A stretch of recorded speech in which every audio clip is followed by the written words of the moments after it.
Richesse, honneur, pouvoir, vengeance, transcendance. Tout cela se trouve au sommet de la tour de Dieu. Celui qui atteint le sommet peut obtenir tout ce qu'il désire. Mais jusqu'où peut-on aller pour escalader cette dangereuse tour? Rachel va à la tour pour voir les étoiles, et Bam se languit de la jeune fille. Rachel, inconsolable, dit gentiment au garçon qu'il doit l'oublier, car elle va escalader la tour. Soudain, des pétales commencent à voler dans les airs tandis que Rachel disparaît lentement.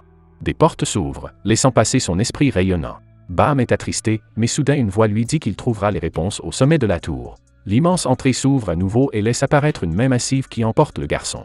Au bout d'un moment, Bam se réveille dans une grande pièce vide. Bam se retourne et aperçoit un chemin faiblement éclairé. Derrière lui apparaît un lapin humanoïde armé d'un bâton, qui se présente comme Eado, le gardien de la tour. Les questions de Bam sont nombreuses, mais Eado répète que les réponses se trouvent au sommet de la tour. D'un coup de baguette, l'arrière-plan change, révélant une barrière métallique qui enferme l'anguille blanche, un énorme monstre aquatique. Bam n'a plus qu'à entrer dans la cage et à casser une boule noire à l'intérieur tout en évitant l'anguille. Il peut encore revenir en arrière s'il décide de ne pas se soumettre au test. Après tout, la tour est dangereuse pour quelqu'un comme Bam, mais la voix de Hidon se coupe alors que le garçon se précipite vers la barrière. Avant que Bam ne puisse plonger, une fille lui donne un coup de pied au visage. Yuri, la princesse de Jade, réprimande Bam pour sa stupidité, mais il ne comprend pas ce qu'elle dit parce qu'elle parle une autre langue. Un garçon nommé Evan arrive avec un énorme sac et lui tend un orbe. La sphère se transforme et émet de la lumière qui traverse Bam. Il parvient enfin à les comprendre, même si Yuri pense qu'il ne mérite pas cette pocket de grande qualité. La poche peut servir de traducteur et devenir invisible sur commande.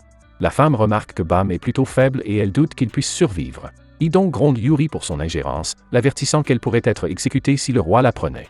Son travail consiste à maintenir l'ordre dans la tour et à assurer la prospérité de la famille royale. Dans ce cas, Yuri se demande pourquoi il soumet Bam à un test injuste. Même ceux du 20e étage ont du mal à manipuler cette anguille, mais Hidon pense que c'est approprié pour Bam. Yuri ne comprend pas pourquoi Bam est si déterminé alors qu'il ne sait pratiquement rien de l'endroit où il se trouve. Cependant, le garçon refuse d'abandonner. Hidon suggère à Yuri de prêter à Bam la marche noire, une lame jade qui peut couper n'importe quoi. Evan proteste immédiatement contre cette proposition, car seule la princesse peut manier l'arme. Si les autres savaient que quelqu'un d'autre la manie, son exécution serait inévitable. Mais Yuri dégaine tout de même l'épée noire et la prête à Bam parce qu'il est gentil. Une raison valable. Evan demande si Yuri est tombée amoureuse du garçon ou si elle croit qu'il va changer la tour. Elle ne confirme ni l'une ni l'autre de ses théories, suggérant qu'elle s'ennuie simplement. Bam entre dans la cage et affronte l'anguille d'acier blanche, qui se jette immédiatement sur le garçon. Avec sa bouche géante, le monstre dévore Bam en une seconde.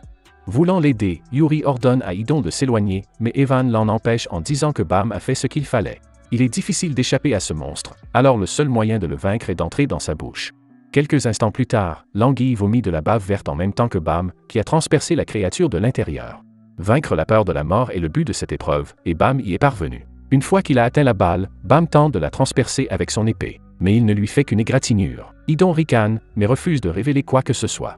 Soudain, Bam se remémore un souvenir. Il était autrefois un sans-abri coincé sous terre. Il a essayé à plusieurs reprises de faire un trou dans le plafond pour s'échapper, mais en vain.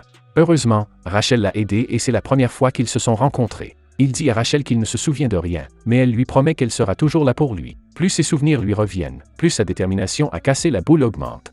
Rachel lui a dit qu'elle voulait voir les étoiles dans le ciel, alors elle a voulu escalader la tour, mais pour Bam, Rachel est la seule étoile dont il a besoin. Cependant, la balle ne se brise pas et l'anguille s'est réveillée. Paniqué, Evan crie à Bam de demander à l'épée de lui prêter sa force. Bam fait une tentative. Soudain, une femme apparaît devant Bam, lui demandant s'il veut avoir la force d'escalader la tour, mais Bam répond qu'il veut juste revoir Rachel.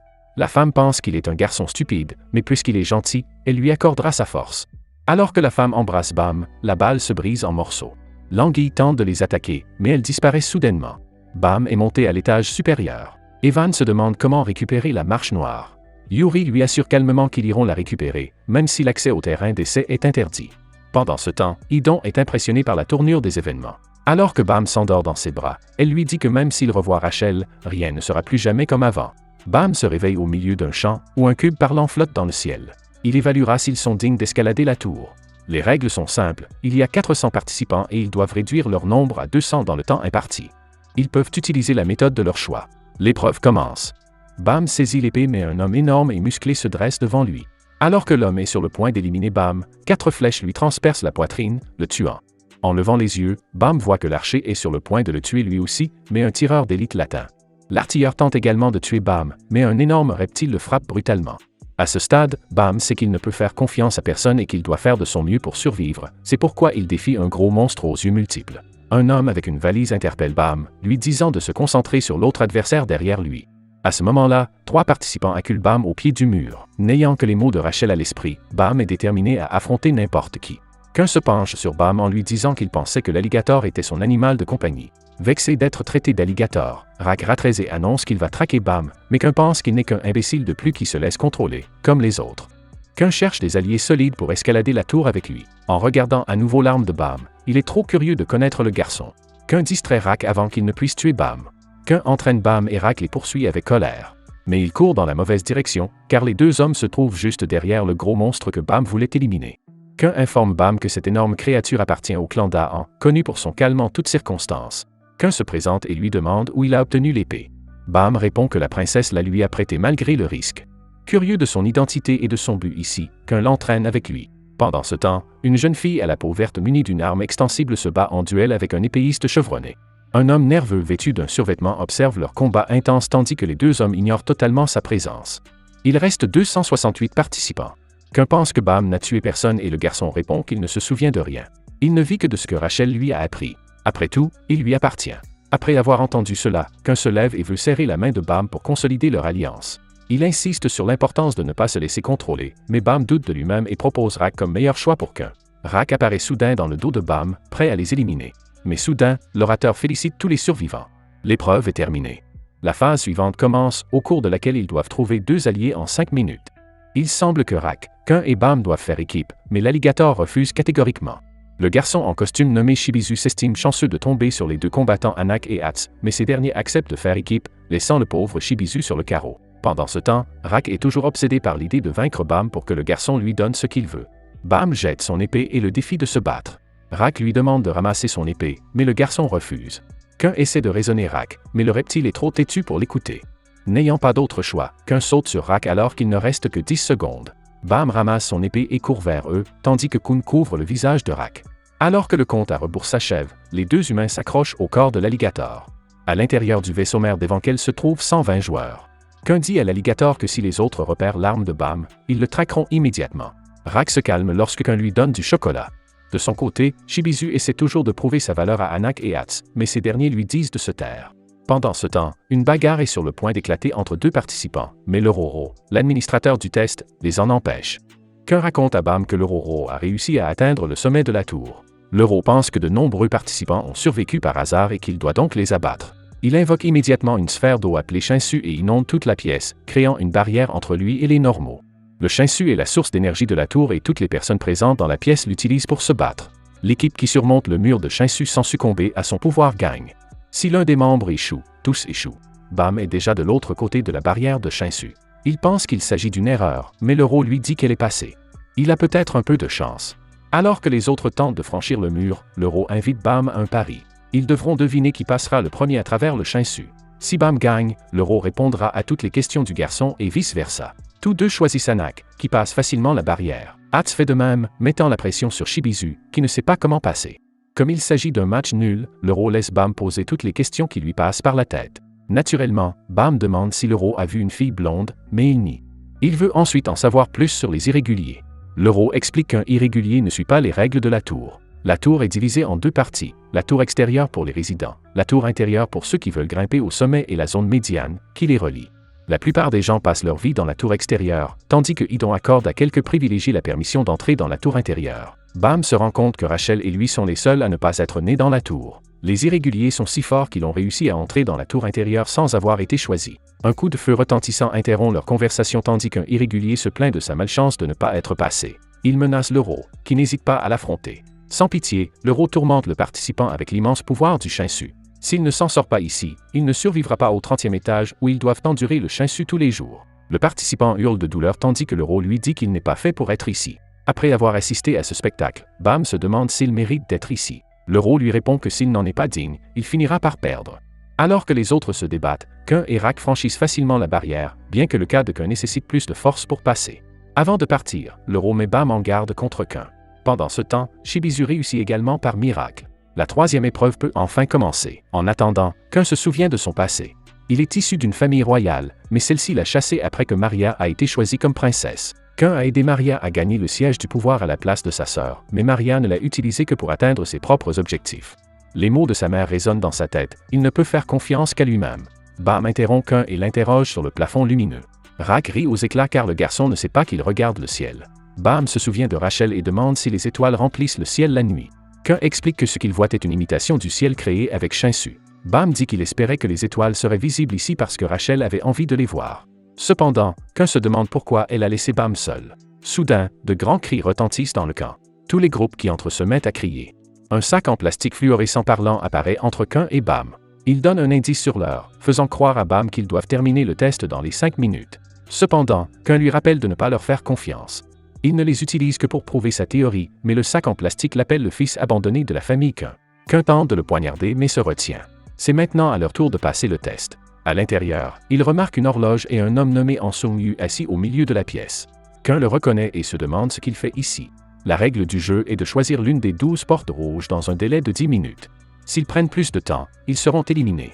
Rak panique car il n'aime pas réfléchir. Bam tente de le calmer, tandis que Kun essaie de réfléchir. Han Sung lui fait cependant remarquer qu'il ne suffit pas d'utiliser son cerveau dans ce jeu. Kun se demande pourquoi il y a une horloge dans la pièce alors qu'ils peuvent facilement vérifier l'heure avec leur poche. Le sac en plastique pourrait-il confirmer sa théorie? Soudain, il se souvient de Maria. Kun se souvient que les gens spéculaient sur leur relation amoureuse malgré le fait qu'il était demi-frère et demi-sœur. À cause d'elle, le royaume a exilé toute sa famille. Les yeux de Bam qui se languissent de Rachel créent tout un champ de bataille de regret dans la tête de Kun, qui ne veut pas succomber. Avant que le chronomètre n'atteigne 5 minutes, Kun entend Bam crier après Rak. Il voit Rak donner un coup de pied à l'une des portes. Les portes deviennent vertes, indiquant qu'elles ont été franchies, grâce à l'instinct de Rak. En fait, quelle que soit la porte qu'il choisisse, elle est correcte, à condition qu'il en ouvre une dans les 5 minutes.